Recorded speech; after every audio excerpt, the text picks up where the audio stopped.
J'en étais resté là. Alors plutôt que de faire CTRL Z 20 fois, je vais plutôt aller directement ici dans Fichier nouveau. Ne pas sauvegarder.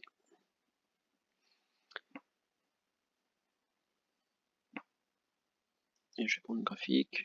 Voilà, ça, j'ai pas besoin de cette fenêtre. Encore une fois, j'enlève mes axes, ma grille.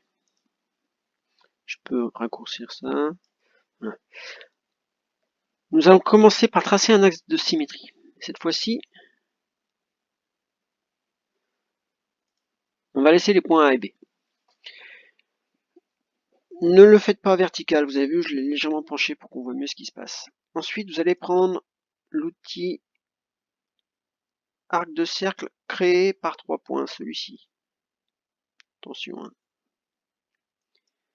Vous allez cliquer sur le point A et vous allez compter 1, 2, 3, puisqu'il y a 3 points. Et il faut imaginer la forme que vous voulez avoir. Je vais faire le haut du crâne d'un singe. 1, 2, 3. Vous avez vu que j'ai cliqué sur 1 en premier, c'est mon premier point. 2, 3. Ensuite, je vais faire l'oreille du singe. Donc, je garde le même outil, hein, et j'imagine la forme de l'oreille. Je dois cliquer d'abord du dernier point, depuis le dernier point où j'étais arrivé. 1, 2, 3. Et je m'arrange pour que ça fasse comme une oreille. Je ne fais que la moitié du visage. Hein. Ensuite, la joue. 1, 2, 3. Et on peut lui faire un petit menton. 1, 2, 3. Si vous n'êtes pas content de la position des points, vous pouvez prendre la flèche et changer un peu. Voilà. Je n'étais pas content de la forme de mon menton, j'ai repris la flèche. Maintenant, je vais faire un œil. Je prends cercle, et je trace un œil. Puis une narine, c'est aussi un cercle.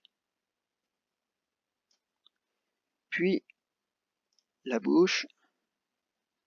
Je reprends un arc de cercle par 3 points, ça c'est un petit peu difficile à faire. Alors je clique sur mon axe. 1, 2, 3, je fais le haut de la bouche, puis je reclique pour faire le bas. 1, 2, 3. Maintenant, nous allons faire tout le symétrique en une seule fois. Je prends l'outil symétrie, je vais cliquer à gauche, en haut là, faire une grande fenêtre. Tout est sélectionné, sauf mon axe, puisqu'il est de longueur infinie, c'est une droite. Et je vais faire la symétrie par rapport à cette droite, justement. Donc, deuxième étape, c'est de cliquer sur mon axe de symétrie. Et vous allez voir apparaître l'autre face du singe. Vous pouvez, si vous n'êtes pas très content, vous voulez voir ce qui se passe, changer la forme des objets. Voilà. Alors, il n'a plus une tête de singe déjà. Vous pouvez aussi carrément bouger les points de l'axe. Alors là, on voit que ça fait de très fortes, très grosses déformations. Hein. Voilà, donc je vous laisse jouer avec tout ça.